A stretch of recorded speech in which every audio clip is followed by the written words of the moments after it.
Bienvenidos a Lo Simple No Vale. Brian, Andrea, Luciano, ¿qué tal estáis? Hola, ¿qué tal? Hola, buenas tardes. Gracias por la invitación, como siempre, Alberto. Hola, Bueno, saludos a todos. Gracias por la invitación. lo primero, muchas gracias a los tres.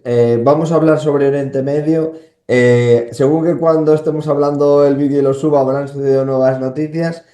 Lo último reciente son esos ataques de Irán en distintos países Ujú, a zonas donde está controlada por Estados Unidos. ujú. Y Luciano, empiezo por ti. Empezaremos a hablar también sobre las infraestructuras nucleares también en Estados Unidos que atacó en el propio Irán. Pero bueno, lo más reciente es esto. ¿Qué te parece en estas últimas horas? A ver, creo que lo que tenemos hoy es un capítulo más de lo que estamos viendo desde la madrugada del 13 de junio, hora de Israel, cuando de forma no independiente, yo pongo muchos matices con esto porque es inobjetable que hay mucha vinculación, especialmente en el ámbito estratégico entre Estados Unidos e Israel, pero sí lo que vemos es que al menos de quizás en un aspecto más formal, Estados Unidos no tuvo la iniciativa, o mejor dicho, Israel actuó sin iniciativa de los Estados Unidos frente al programa nuclear de Irán. Un tema que viene siendo muy espinoso en los estamentos de defensa de Israel y que sin dudas es un tema que se decodifica en términos estratégicos como una amenaza para el Estado de Israel en contra justamente de lo que se percibe en la República Islámica de Irán, que es, en palabras de la vocería de la Fuerza de Defensa de Israel, el régimen islámico más peligroso del mundo, accediendo a las armas más peligrosas del mundo, que son las armas nucleares, que son una de las tres de destrucción masiva. Todo ese contexto nos llevó a la operación del 13 de junio, la noche del 13 de junio, que fue la operación León Ascendente, en la cual la Fuerza Aérea de Israel empieza a impactar contra objetivos principalmente políticos, gubernamentales, militares, estratégicos de la Guardia Revolucionaria Islámica, luego también ligados al petróleo y al gas dentro de Irán, y principalmente los aspectos nucleares, que eran los puntos quizás de los más medulares o uno de los puntos más importantes de un programa que Irán viene desarrollando desde hace mucho tiempo. No estamos hablando, no nos limitamos en el tiempo a el año 2023, 2024, 2022. Tenemos que ir mucho más allá, quizás en el antecedente menos inmediato a los comienzos del año 2000, cuando de forma unilateral Estados Unidos se suma también a lo que posteriormente son las sanciones que aplica el Consejo de Seguridad de Naciones Unidas. Aquí tenemos la presidencia de Mahmoud Ahmadinejad como uno de los grandes exponentes en lo que es la nuclearización de Irán y la posibilidad de que la República Islámica se convierta en parte de los países o el selecto grupo de estados nucleares. Todo esto el 13 de octubre vuela por los aires cuando Israel, de forma inédita, hay que recordar que la relación entre Irán e Israel cambia en el plano bélico en el año 2024, cuando desde Irán se lanzan por primera vez en la historia, en abril y en octubre del año pasado, misiles que impactan en el territorio de Israel. Muchos de ellos son interceptados justamente en el espacio aéreo israelí, pero fue la primera confrontación directa desde el territorio iraní. ¿Qué es lo que sucedió en octubre del año pasado en respuesta a la segunda andanada de misiles y de vectores, drones y cohetes que fueron lanzados desde la República Islámica de Irán? Israel barrió con el sistema de defensa antiaérea, con las baterías S-300. Eso nos explica o nos ayuda a entender por qué Israel tuvo cierta facilidad para poder dominar el espacio aéreo entre las primeras 48 y 72 horas, una vez que empieza a operar dentro del propio territorio iraní. Esto nos demuestra a día de hoy que tenemos una dinámica en la cual Irán se encontró con una devastación por parte de la Fuerza Aérea de Israel y que esto llega a una máxima en el último fin de semana cuando Estados Unidos decide entrar activamente en la parte ofensiva y saltando mucho de lo que es la discusión dentro del gobierno de Donald Trump entre los grupos más aislacionistas que no quieren involucrarse en guerras que consideran externas o bien a los intereses o bien a la economía de los Estados Unidos, decidió atacar la central nuclear en Fordow, el principal aspecto que tiene que ver con la función operativa de Estados Unidos, que actúa con las bombas GBU-57, que son las que permiten la mayor perforación y la mayor capacidad o magnitud de daño en lo que es el punto quizás neurálgico del programa nuclear iraní. A esto vino la respuesta de Irán en las últimas horas en las bases militares estadounidenses en Qatar y en Irak. Si no tengo mal entendido, esto lo venía escuchando justo cuando venía para el programa, pero sí que sucede una respuesta en la cual hay que evaluar ahora qué es lo que Estados Unidos va a interpretar de eso, si realmente entiende que es un mano a mano, que esto lo entiende como una respuesta esperable y quizás de bajo costo a lo que fue la intervención de Estados Unidos en Irán, o bien estamos ya enfrente a una escalada. Si el escenario es el segundo, sin dudas la República Islámica de Irán se prepara para una destrucción de magnitudes que ninguno de los que estamos aquí podemos imaginar. Andrea, Sí, bueno, yo quería hacer más hincapié en los últimos ataques que hemos visto, ¿no?, de Irán hacia bases estadounidenses en la región, en concreto Qatar. Creo que lo de Irak, estábamos comentando justo antes de entrar en el programa, que no se había de todo confirmado. Irán, de hecho, solo ha confirmado el ataque contra la base aérea estadounidense en Qatar, que no es desdeñable porque es la más grande que tiene en la región. Entonces, creo que, bueno, esta respuesta era bastante esperable. Creo que Estados Unidos, de hecho, esperaba que uno de los principales objetivos de Irán fuera las bases aéreas estadounidenses. De hecho, bueno, en uno de los artículos que publiqué yo ayer ponía como una de las opciones que Qatar fuera una de las bases que Irán podría atacar como represalia. Quizás nos ha sorprendido un poco que llegara con tan poco margen de tiempo, ya que el ataque fue el domingo y esta represalia ha sido ha sido, pues, ¿qué? 24 horas después. Bueno, creo que, bueno, según han ido publicando además medios estadounidenses, Irán comunicó el ataque a Qatar, por lo tanto, Qatar es evidente que comunicó que este ataque se iba a producir y, por tanto, Estados Unidos era consciente de que esto se iba a ocasionar. Entonces, realmente estamos ante un ataque básicamente controlado, ¿no? Irán tenía que vender, sobre todo para sus bases internas, ¿no?, que no es un estado débil y que va a contraatacar siempre que sea atacado. Y está claro que yo creo que para nosotros y sobre todo para muchos periodistas y analistas, lo que sí nos sorprendió fue el ataque estadounidense, ¿no? Muchos creímos en las palabras de Donald Trump, que anunció el jueves que se iba a dar 2 semanas para dar un poco de margen a las negociaciones, ¿no? Que tenemos que destacar que hubo unas negociaciones el viernes entre el ministro de Exteriores iraní y el grupo E3, que se llama, que es el que formaba parte del pacto nuclear del que se salió Donald Trump, que es pues Francia, Alemania, Reino Unido y además la Unión Europea. Estuvieron negociando, bueno, o manteniendo una conversación, ¿no?, con Irán para ver si se podía solucionar esto de una forma diplomática, y de repente nos encontramos con el ataque de Estados Unidos este fin de semana, ¿no? Creo que, pues eso, Estados Unidos, al final Trump nos quiso vender una película de que se estaba tomando esas 2 semanas para pensar, para obviamente distraer y engañar al régimen de Irán.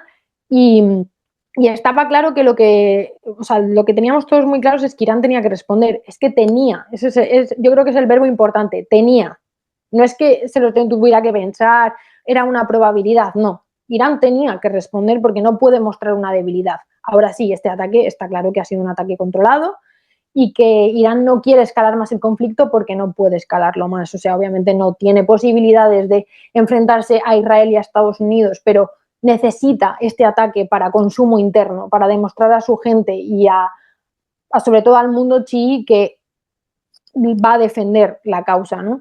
Entonces, lo que pase ahora, bueno, creo que ahora mismo Estados Unidos, Trump está teniendo un consejo de seguridad, ¿no? Está teniendo una reunión de crisis con su gobierno, por lo que he estado leyendo también hasta este mismo momento. Creo que los medios estadounidenses están diciendo que Trump no quiere escalar más el conflicto, y yo creo que es el punto en el que ambos han demostrado hasta dónde están dispuestos a llegar. Ambos han demostrado que ni Estados Unidos es débil. También se estaba diciendo mucho, ¿no?, el papel de Estados Unidos, de que se estaba dejando se estaba quitando, ¿no?, y dejando la región, y se estaba, pues eso, alejando y no queriendo intervenir. Bueno, está claro que Estados Unidos tiene su poder, está dispuesto a atacar. Está claro que Irán está dispuesto a a responder. Entonces ahora ha llegado el momento de que los dos ya han demostrado hasta dónde son capaces, ¿no? Y se han medido un poco militarmente y ya es el momento de volver a las negociaciones. Y creo que ahora mismo, obviamente Trump es impredecible, pero creo que ahora mismo es el momento en el que tanto Estados Unidos como Irán puedan volver a la mesa de negociaciones. Brian, Bueno, yo personalmente sí creo que estamos en un punto en el cual regresar a negociar no se ve en un corto plazo, ¿verdad? Creo que más bien por el contrario, se está tratando de hacer los esfuerzos no solamente por ya, digamos, golpear un régimen que de por sí se ha visto muy deteriorado últimamente, sino casi que darle una estocada, ¿verdad? Creo que uno de los puntos que más está buscando es que internamente se logre hacer una ruptura del régimen y se pueda, digamos, cambiar de alguna manera. No veamos las posibilidades, por supuesto, de que pueda haber una invasión por tierra, que no va a haber, ni tampoco veamos las posibilidades de que China y Rusia entren a abogar militarmente por Irán, porque no va a pasar. Acá técnicamente lo que Irán quiere buscar es una salida menos riesgosa, una salida que tal vez les permita recuperar un poco del honor que se les fue arrebatado después de todas estas operaciones militares, no solo las de Estados Unidos, que ya de por sí se sabían que no iban a poder contenerlas debido a la magnitud. Es que las comparaciones militarmente son exageradas, ¿verdad? Ya hemos visto que Estados Unidos está en otro nivel, pero lo cierto del caso es que ya el sistema de defensa iraní se había visto vulnerado desde el año pasado, de que Israel le dio sus primeros golpes, y ni qué decir después de iniciada esta operación, donde hubo una combinación de elementos militares con elementos de inteligencia para sabotaje y demás.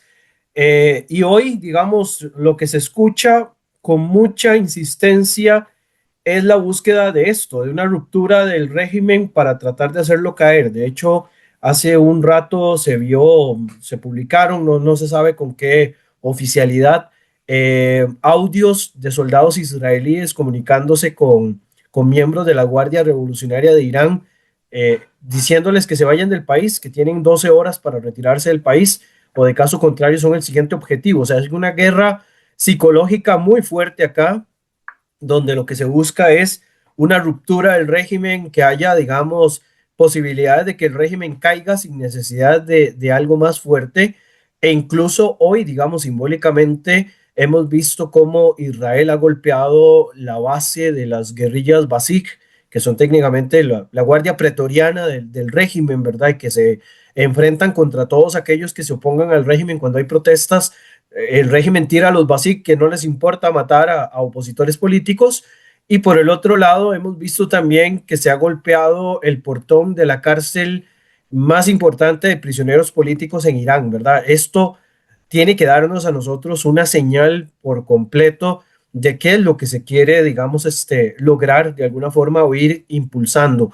No es sencillo, por supuesto, acá no podemos pensar en una transición democrática, no es algo que vaya a acontecer, pero posiblemente lo que sí se va a buscar es alguna forma de generar un Bashar al-Assad 2.0, ¿verdad? Y lograr sacar al régimen, ya sea que se vayan al exilio o que simplemente, como a Saddam Hussein, los terminen agarrando prisioneros y terminen ejecutándolos, como ocurrió en su momento con Saddam o con el propio Gaddafi.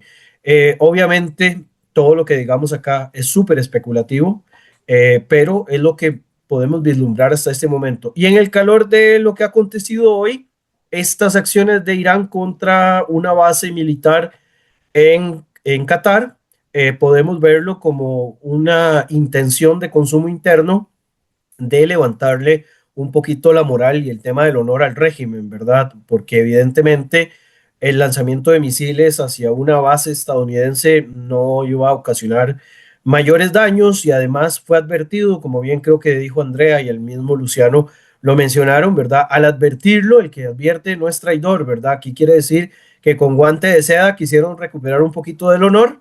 Esto es más para consumo interno. Incluso por ahí andan circulando videos de gente celebrando en las calles de Teherán, que si ustedes ven el video, los que están saliendo a celebrar son las mismas gentes de las guerrillas Basij. Por lo tanto, tiene que ver mucho con esto de devolverles un poquito el tema del honor a Irán, pero lo cierto del caso es que el camino se está gestando para seguir promoviendo una inestabilidad interna que lleven eventualmente una ruptura. Obviamente es muy complicado porque acá no solamente está el líder supremo y su hijo, que son, digamos, las dos figuras más importantes en el régimen en estos momentos, sino que tenemos a los guardianes de la revolución, ¿verdad? Toda la cúpula teocrática, que es la que eventualmente le podría dar continuidad, tendría que ser el próximo objetivo para lograr realmente una ruptura del régimen y lograr incluso de que la propia Guardia Revolucionaria, digamos, toda la parte militar que tiene el Estado,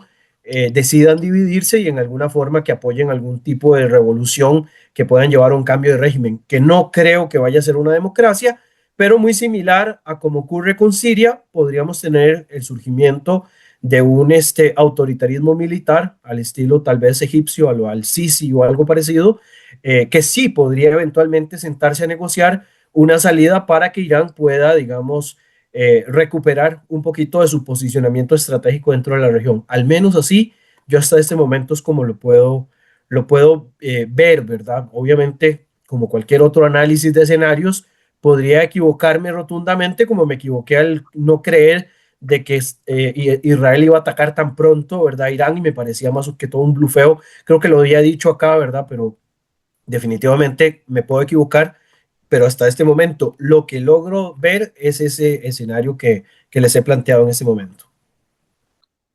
Luciano. Y de hecho, mira, voy a recoger uno de los últimos puntos de Brian y también para conectar como premisas o tendencias generales que creo que es lo más fiel que tenemos cuando hay 12 o 13 días de guerra y que lógicamente el futuro es muy incierto porque es lo que señala Brian, esto está cambiando una dinámica que es muy difícil poder hacer un seguimiento porque realmente pasan cosas hora tras hora y la proyección que tenemos es muy relativa. Sin embargo, hay dos puntos que me parece son centrales y que nos ayudan quizás como tendencias generales. El primero, es una guerra convencional, es decir, es una guerra entre dos estados que Israel no venía enfrentando desde 1973. Israel desde esa época, desde la guerra de Yom Kippur, se enfrenta con guerras de tipo de contrainsurgencia, que son de naturaleza muy distintas a la hora de enfrentarte a otro Estado-nación, que es en este caso la República Islámica de Irán, con un régimen teocrático que viene desde 1979, pero que es un Estado-nación que es parte del Concierto de Naciones. Esto no es lo mismo que enfrentar a Hezbollah en el sur del Líbano, aunque haya habido guerras con el Líbano, o con Hezbollah dentro del Líbano en el año 2006 y la del 2024, cuando Israel elimina al propio Hassan Nasrallah en Beirut y despliega la operación Vipers, y tampoco tiene que ver con enfrentar a Hamas dentro de la Franja de Gaza con un entramado de una guerra en donde los civiles son utilizados como escudos humanos propios de una guerra de contrainsurgencia. Aquí tenemos una guerra convencional entre dos estados y en donde hay una asimetría militar muy grande entre ambos. Israel en esto se lleva una gran superioridad en términos militares, tecnológicos, estratégicos y por supuesto también de la Fuerza Aérea, que es quizás, probablemente esto tenemos que esperar a cómo los acontecimientos terminen desarrollándose, pero puede que estemos por primera vez frente a una operación aérea que no sirvió de apoyo a una operación terrestre, sino que fue determinante para poder controlar el espacio aéreo iraní y con esto poder conseguir todos los objetivos de corto y mediano plazo que Israel se propuso al atacar posiciones del régimen de los ayatolá dentro de Irán. Insisto, esto tenemos que esperar, pero sí que hoy la tendencia nos muestra que el poder aéreo de Israel ha sido y seguirá siendo el determinante a la hora de enfrentar a una República Islámica de Irán que está diezmada. Solo con ver una imagen, un video de Teherán, vamos a ver los grandes espacios de humo en el cual nos demuestra que grandes posiciones, o bien armamentísticas o bien simbólicas del régimen, están siendo fuertemente atacadas. Incluso en Jerusalén se habla de hacemos lo que queremos dentro del territorio iraní y esto hoy es una tendencia que nos está mostrando. Uno de los últimos, si no el último punto que tomaba Brian, que es el que nos conlleva a esto casi inevitablemente, y es qué va a pasar con el régimen de Ali Khamenei que lleva en el poder desde 1979 y que tiene desplegado dentro y fuera de Irán una maquinaria de opresión y de persecución muy grande a lo que es la disidencia iraní. Primero, no hay que olvidar que la oposición de Irán en su mayoría está exiliada, muchos de ellos en Estados Unidos y en Europa. Hay que ver qué tan capaz es esa oposición exiliada de poder volver operativa cualquier alternativa a un régimen que es de puño de hierro. Brian señalaba las fuerzas Basij. Esas fuerzas se nutren principalmente de poblaciones muy marginadas, especialmente en los suburbios de las grandes ciudades iraníes, incluida Teherán, en donde hay grandes poblaciones que están afectadas o bien por casos de drogadicción o bien por marginalidad social y muchas veces se tienen que involucrar o se terminan involucrando a este aparato de represión que son las fuerzas Basij, muchas veces de represión clandestina y paramilitar por un sueldo que termina siendo mísero para la mala calidad de vida que hoy tienen los iraníes. Hoy en Irán, cuando tratás y hablas con la oposición de Irán, el factor común que te encontrás es que hay un convencimiento cada vez mayor en la población iraní de que todo lo que Irán construyó, el anillo de fuego, al rodear o intentar rodear Israel con la estrategia de fomentar a grupos terroristas como Hamas, Hezbollah, los Hutis en Yemen o los grupos de Judía y Samaria, se hicieron en detrimento de la población iraní. El dinero que le sacaron a los ciudadanos iraníes fue el que se destinaba a Hezbollah o a Hamas. Y esto es algo que son los ciudadanos iraníes, no la Guardia Revolucionaria, ni la familia de Ali Khamenei, ni los grandes jerarcas o altos mandos de las Fuerzas Armadas iraníes están pagando, sino que son los ciudadanos iraníes de a pie. Esto es una situación que con el tiempo se ha ido degradando. Y en tercer punto, hay un Irán que si hay algo que se ha perdido fuertemente en los últimos quizás 2 años, desde el 7 de octubre del 2023 en adelante, y ha sido su capacidad y credibilidad estratégica. Dos elementos que en geopolítica y en estratégica son fundamentales. Podés no ser capaz, pero sí puedes ser creíble. Incluso no teniendo la capacidad, tu enemigo puede tener miedo a que realmente esa capacidad la tengas escondida, pero que seas creíble de utilizar. Hoy Irán está demostrando que nunca fue capaz, su fuerza armada está muy cuestionada, su fuerza terrestre está muy cuestionada, el ejército de Irán no es la Guardia Revolucionaria Islámica y en verdad cuando tuvieron que enfrentar a Israel están siendo diezmados solo con la fuerza aérea de este país. No tiene tampoco la credibilidad, hoy está fuertemente golpeado, incluso también hacia adentro del mundo islámico y la causa islámica en contra del Estado de Israel. ¿Qué opciones se le abrían a Irán? Atacar, en este caso, posiciones de Estados Unidos en Qatar con un ataque controlado para salvar la simbología, es quizás la respuesta menos nociva para Irán, porque todo el resto le garantizaba la destrucción, o bien con Israel o bien con los Estados Unidos. Sí, yo quería retomar un poco el tema de lo de la caída del régimen de los ayatolás, ¿no? Se está hablando muchísimo y aquí lo estábamos comentando, que estos bombardeos, ¿no? Y esta nueva escalada bélica podría traer una caída del régimen de los ayatolás. Yo, sinceramente, creo, y como bueno, he tenido la oportunidad de estar en Irán, de cubrir las protestas por por la muerte de Mahsa Amini, creo sinceramente que como persona que ha estado ahí en primera persona, no creo que sea posible una caída del régimen ayatolá, no ahora mismo. Puede ser que en un futuro, y en Oriente Medio obviamente no se sabe, igual que nos pilló por sorpresa la caída del régimen de Bashar al-Assad, pero creo que comparar, ¿no?, las realidades de Irán con Siria o con Libia puede jugar una mala pasada, sobre todo porque con Siria, esto ya lo comentamos en el último programa contigo, Alberto, creo que en Siria partimos de una base en la que la población se rebeló, hubo unas protestas masivas contra la población, o sea, contra el régimen de Bashar al-Assad, y el régimen no cayó, de hecho, por esas protestas, sino 13 años después de una cruenta guerra civil. O sea, llevábamos 13 años de guerra. En Irán, por ejemplo, como ha comentado muy bien Luciano, la oposición está toda en el exilio. De hecho, la oposición está completamente dividida, incluso en el exilio, y dentro no existe una oposición como tal al régimen de los ayatolás. El régimen de los ayatolás lo sabe y se sirve, además de esa represión, como muy bien ha dicho Luciano, y no voy a repetir, de las carencias de la población iraní que viven en unas condiciones precarias, en unas condiciones, una inflación brutal, para aprovecharse de ellos y meterlas en ese propio sistema de represión porque les dan ayudas solamente si eres afín al régimen, si eres afín a la Guardia Revolucionaria, si eres afín a las milicias Basij, puedes conseguir esas ayudas para poder comer. Entonces, al final es un círculo vicioso en el que la verdad es que el régimen de los ayatolás ha conseguido meter a la mayoría de su población.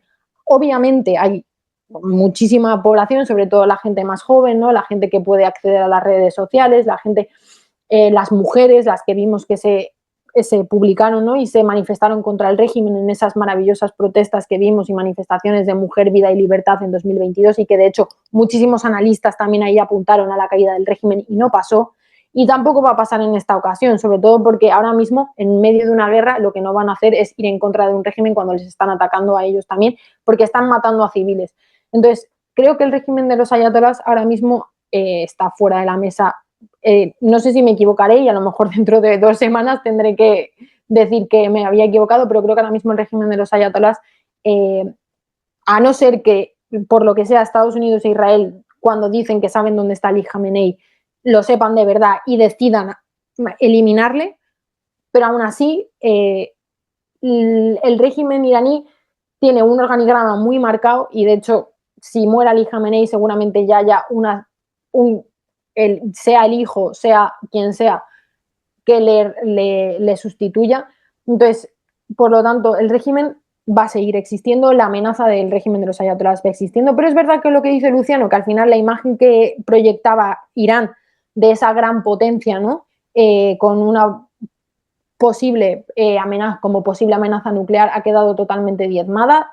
Sus sistemas de defensa antiaéreos han quedado completamente destrozados. Hemos visto cómo Israel ha podido atacarle, lleva atacándole ya desde el 13 de junio. Hemos visto cómo Estados Unidos también le ha sorprendido, ¿no? Y ha atacado las instalaciones no solo de Fordow, sino también de Isfahan y Natanz.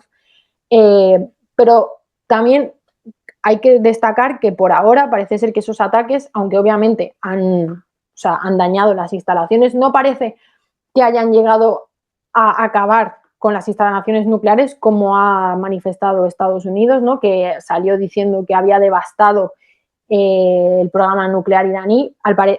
Bueno, claro, esto es todo teniendo en cuenta que lo está diciendo Irán porque no hay inspectores en el terreno, ¿no? No existen inspectores en el terreno ahora mismo. Irán está diciendo que no hay radiación, por lo tanto, si realmente no existe una radiación, es que no se ha llegado a atacar esas instalaciones donde se está produciendo el enriquecimiento de uranio. Entonces, ahora mismo sí ha quedado diezmada ¿no? Pues su poder nuclear, pero a lo mejor lo que ha conseguido Israel y Estados Unidos no es acabar con el programa nuclear iraní, pero sí lo que ha conseguido es a lo mejor retrasarlo 5, 10, X años. El problema ahora es que a lo mejor la decisión que tome Irán será decir, pues ahora me salgo del Tratado de No Proliferación Nuclear y ahora sí que me voy a dedicar exclusivamente a crear y a dotarme de ese arma nuclear, porque de esa manera es la única manera que tengo para que no me ataquen. Porque no se ataca a Corea del Norte porque tiene un arma nuclear, no se ataca a Rusia porque tiene un arma nuclear, y entonces ahora voy a ser yo, que hasta ahora no tenía un arma nuclear, entonces me habéis atacado, ahora voy a decidir salirme de ese tratado y dotarme del arma nuclear porque es la única forma que tengo para que ni Israel ni Estados Unidos me ataquen. Brian. Cuando mencionaba el tema de Irán, digamos, en lo personal, yo lo que mencionaba no era, digamos, hacer una similitud, sino las posibilidades de que se pudiese hacer, digamos, en el mismo sistema o la misma forma en la cual se dio la caída del régimen para imponer otro tipo de régimen, ¿verdad? Para que apareciera un régimen alternativo. Obviamente hay que guardar las diferencias porque son estructuralmente muy distintos. Y también mencioné lo de el tema de la caída del régimen como una posibilidad, pero más que todo haciendo, digamos, este señalamiento de que tendrían que golpearse no solo la cúpula del liderazgo, sino la estructura que le sigue, que es la del consejo, digamos, de expertos, el consejo de sabios, que es el que al final de cuentas designa quién es el nuevo líder supremo. Recordemos que la estabilidad de la existencia del ayatollah, como no del ayatollah, porque hay muchos ayatolas en Irán, sino digamos del líder supremo como tal, es la idea de la infalibilidad del ayatollah, ¿verdad? Que es la doctrina principal que diferencia el Islam chiita duodecimano del Islam chiita duodecimano iraquí, ¿verdad? Que tiene que ver también con las escuelas, QOM, Nayaf, etcétera, etcétera. Pero por eso mencionaba de que no solamente se tendría que tirar abajo el liderazgo, que como bien señala Andrea, si no está Ali Khamenei, posiblemente esté su hijo Muqtada o esté cualquier otro que sea asignado por el Consejo de Sabios, pero lo cierto del caso es que si se golpea también la cúpula de liderazgo de este Consejo de Sabios, es donde podría eventualmente ocasionarse un colapso en el sistema, digamos, del régimen. No se vislumbra en este momento, por supuesto, no lo vemos bajo ninguna circunstancia de que sea lo que esté aconteciendo, pero es lo que se quiere provocar. Cuando vemos algunas de las acciones, podemos apuntar a que eso es parte de lo que se quiere buscar dentro de hacer tambalear al régimen, no solamente desde el punto de vista operativo y militar, sino también desde el punto de vista político y de influencia frente a la población iraní. Por otra parte, es importante señalar también dentro de todo este esquema de lo que está aconteciendo en cuanto a cuál fue el daño real que se le dio a la planta de Fordow, ¿verdad? Que no lo sabemos, porque bien señala Andrea de que no hay, digamos, inspecciones en el terreno y lo que se señala es que eventualmente el daño no haya sido tan significativo, pero no lo sabemos. Además, habría que notar que los tres impactos que recibe la planta lo da, digamos, en las entradas y en las salidas. No necesariamente la intención del ataque era destruir la planta, sino dejarla inoperante, golpear, digamos, lo que son centrales eléctricas secundarias, las que pueden darle, digamos, soporte a las plantas primarias y no necesariamente crear, digamos, una fisión nuclear, un golpe para que se dé una salida nuclear. No ese es el objetivo, porque además ya ahí sí entraríamos en una contravención de lo que es el derecho internacional que prohíbe, digamos, abiertamente la destrucción de plantas nucleares y lo que se puede hacer es golpear posiciones estratégicas para hacerla que no funcione adecuadamente. Son dos cosas diferentes, digamos, lo que se plantea, lo que se puede o lo que no se puede hacer. Eh, sí, digamos, sostengo y mantengo, digamos, la idea de que este golpe lo que viene es a tratar de alguna forma de hacer retroceder el programa no solo nuclear, sino también al régimen como tal, empezar a golpearlo y empezar a debilitarlo. Ya, digamos, la siguiente oportunidad en la que pueda haber un ataque contra Irán, vamos a encontrar un régimen mucho más debilitado de lo que lo encontramos en la actualidad, muy similar, por ejemplo, guardando distancias, por supuesto, lo que fue la primera guerra del Golfo con la segunda guerra del Golfo. ¿Se acuerdan que para la primera técnicamente Irak quedó completamente devastado militarmente? Para la segunda guerra del Golfo ya encontramos un Irak débil y que no tenía capacidades nucleares, o sea que lo que encontramos fue una excusa simplemente para golpearlo. Aquí podríamos tener una situación similar. Este primer golpe, haber acabado con esas ínfulas nucleares que podría tener el régimen por un lado y en una segunda oportunidad ya encontrar un régimen débil que hacer caer sea más sencillo. Obviamente digo que guardamos las distancias porque, como lo mencioné al inicio del programa, no veo bajo ninguna circunstancia a un gobierno o un ejército de Estados Unidos, de Israel o de cualquier país aliado invadiendo Irán en este caso para hacer caer el régimen, ¿verdad? Simplemente lo que puedo ver es que el colapso se quiere generar desde otra perspectiva y lo que se está buscando es otro camino alterno para lograr este objetivo. Si esto empuja todavía mucho más a Irán a querer buscar desarrollar la bomba nuclear, esto más bien podría ser mucho más contraproducente, ¿verdad? El hecho de que renuncie al Tratado de No Proliferación y que empiece a dar mayores señales, esto más bien va a llevar a que hayan más excusas para poder castigar al régimen con una fuerza mucho mayor de la que tenemos hasta este momento. Y lo último ya para cerrar, digamos, mi momento de compartir opinión con respecto a esto, creo que sí, digamos, en algún otro momento sí quedaban algunas señales de que Irán estaba queriendo desarrollar energía nuclear para elementos más allá de simplemente curar el cáncer o generar energía eléctrica, ¿verdad? Porque vemos el desarrollo de todo un sistema balístico bastante importante, lo hemos visto, digamos, implementando otros esquemas de armas, por lo tanto, podemos apuntar de que Irán efectivamente, aunque no lo decía abiertamente, que ya estaba a punto de tener material nuclear para usos militares, que de todas maneras no habría sido garantía de nada, porque en realidad el arma nuclear iba a ser para cuestiones persuasivas más que para una cuestión operativa, porque evidentemente si le lanzas una bomba nuclear a Israel, te llevas a los palestinos en banda, y no creo que Irán quiera comerse semejante problema, ¿verdad? En una región donde los palestinos tienen una situación de respaldo de la totalidad del mundo islámico y árabe. Y por el otro lado, lo que se vino a hacer retroceder o a golpear fue directamente esa posibilidad de que operativamente pudiese hacerse con este tipo de armas y que eventualmente cambiara un poco el equilibrio tal y como lo tenemos en la actualidad, que de nuevo, y creo que lo he mencionado varias veces en este programa, cuando se habla de equilibrios no es porque estamos tablas, ¿verdad?, sobre la mesa, sino porque favorecen a una posición, en este caso tiene que ser Occidente la que se encuentre, digamos, la balanza inclinada a su favor. Sí, Entiendo. y una cosa también, no nos olvidemos que en el mano a mano entre Israel e Irán, además de ser una guerra militar convencional, es una guerra en donde existe un marco nuclear, porque Israel sí que posee armas nucleares, posee la tecnología para operativizar esas armas nucleares a través de misiles balísticos intercontinentales, y tiene también la capacidad y la doctrina estratégica y de seguridad lo suficientemente bien desarrollada y adoptada para, frente a amenazas existenciales, utilizar o bien el rasgo táctico o ya pasar algo de dimensiones mayores que sería una letalidad y una magnitud de daño que escapa a cualquier análisis que por lo menos en lo personal puede llegar a existir.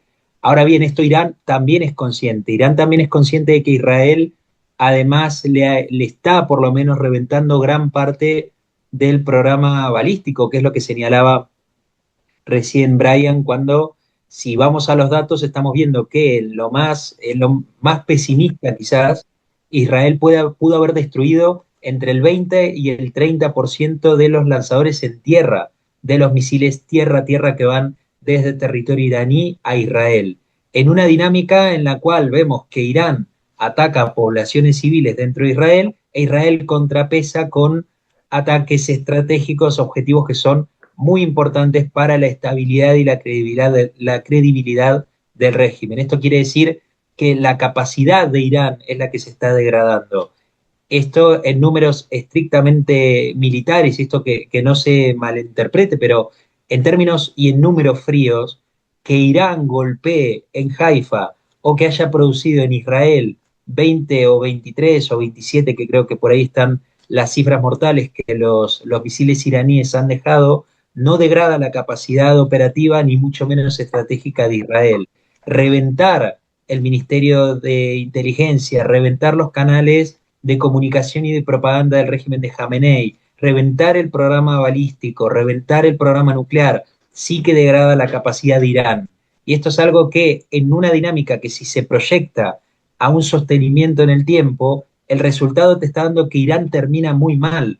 Por eso también cuando hoy me refería a las posibilidades o los escenarios que Irán tiene al frente, haber atacado quizás para salvar su reputación frente a la causa islámica, la base de Estados Unidos en Qatar con previo aviso, porque además había habido movimientos en la base hacía unos días antes, incluso también desde los Estados Unidos, previendo que podría ser el lugar en el que se podría llegar a atacar y además que la familia gobernante en Qatar, los Al-Thani, ¿son? Sí, correcto. Los Al-Thani tienen relación directa también con el régimen de Ali Khamenei y muchas personalidades del régimen iraní. Por lo tanto, esta era la posibilidad que quizás menos daños colaterales le puede traer a Irán. Se está hablando también mucho de la intervención en el estrecho de Hormuz. La armada iraní no es capaz de bloquear el estrecho de Hormuz porque no resiste, no tiene posibilidad de resistir los embates de la Armada de los Estados Unidos o de Israel. No puede tampoco ir por la opción, sí podría ir por la opción del minado y del sabotaje, quizás emulando un poco de la participación de los piratas somalíes e intentando un sabotaje en el comercio. Esto te llevaría sin duda a una crisis del petróleo que involucra al propio Irán, es un tiro propio en el pie para Irán, pero que tendría también respuestas políticas, diplomáticas, en el caso de China, Arabia Saudita, Rusia y los países del Golfo, y tendría una respuesta contundente también por parte de los Estados Unidos y el propio Israel, que tendrían ya legitimada una capacidad mayor de daño dentro del territorio iraní. La opción que queda, y esto también en el esquema de ver si el régimen de Khamenei, dado que entiende que el programa nuclear ya se pudo haber perdido, pero quiere sostener algo de una cuota de poder, aunque sea que penda de un hilo muy similar a lo que Brian señalaba de la cuestión de Saddam al final de la Primera y Segunda Guerra del Golfo, es si se va justamente a una actitud racional en la cual intenta negociar algo, lo que sea, que es quizás a lo que apuntaba Andrea hace unos minutos atrás, o bien se inmola. Si se inmola y el régimen de Jamenei elige inmolarse, las opciones no solo están en el sabotaje del estrecho de Hormuz, sino también intentar mayor capacidad de daño y letalidad en las poblaciones civiles de Israel.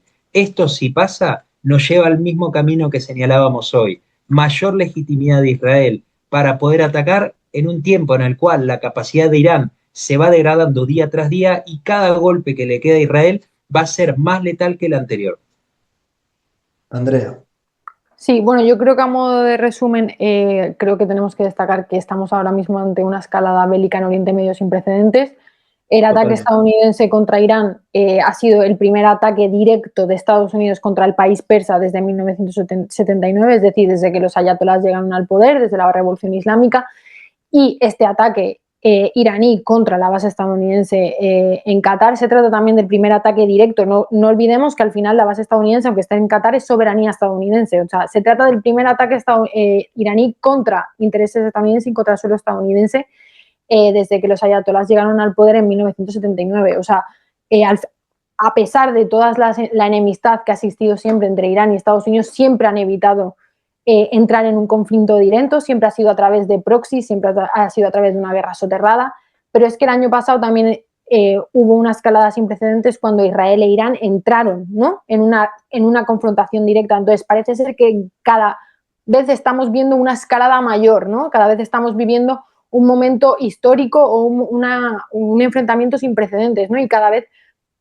Entonces esto nos lleva a preguntarnos un poco cuál será el siguiente paso. Yo creo que por ahora Irán, este último ataque contra la base aérea estadounidense de Qatar, era la única salida que le quedaba, sinceramente, una salida, o sea, creo que ha sido un ataque coreografiado y plenamente controlado, ¿no? Una salida honrosa, por así decirlo, al conflicto para Irán, para consumo interno, como ya hemos explicado, que no ha causado grandes daños, y ahora queda esperar cuál será pues la respuesta de Estados Unidos, ¿no? Cuál será la respuesta de Trump, que la verdad es que nunca podemos predecirla, pero para mí, y yo creo, y esta va a ser mi predicción y va a ser mi apuesta, creo que ahora mismo ambos están en el momento en el que se han demostrado que son capaces de enfrentarse directamente. Los dos han mostrado sus cartas y ahora mismo con estas cartas van a decidir sentarse a la mesa de negociaciones y llegar a un punto de acuerdo. Uno, porque ahora mismo Irán no puede seguir adelante con este enfrentamiento, como ya habíamos comentado, con Israel y Estados Unidos. Y yo creo que a Estados Unidos y a Trump no le interesa internamente entrar en una guerra porque prometió en campaña que Estados Unidos no entraría en guerras externas. Irán no es su guerra. Su principal lema es MAGA, Make America First Great Again. Entonces yo creo que ya ha demostrado lo que tenía que demostrar, que si amenazaba y decía que si Irán le había dado un tiempo, que era 60 días, recordemos, Israel atacó en el día 61, entonces Estados Unidos ya ha demostrado que en el tiempo en el que dice se negocia, si no se negocia, va a actuar. Entonces ahora mismo yo creo que las cartas, como ya he dicho, están sobre la mesa y que con estas cartas entrarán en una negociación e Irán y Estados Unidos tendrán que llegar a un acuerdo que obviamente en este momento yo creo que beneficiaría a Estados Unidos porque Irán, como hemos comentado y como han comentado mis compañeros ahora mismo, no está en un momento de autoinmolarse porque al final Irán se basa en la supervivencia del propio régimen y el régimen solamente quiere sobrevivir y ahora lo que le queda para sobrevivir es negociar, no tiene otra. Total. Brian, ¿quieres decir algo para cerrar?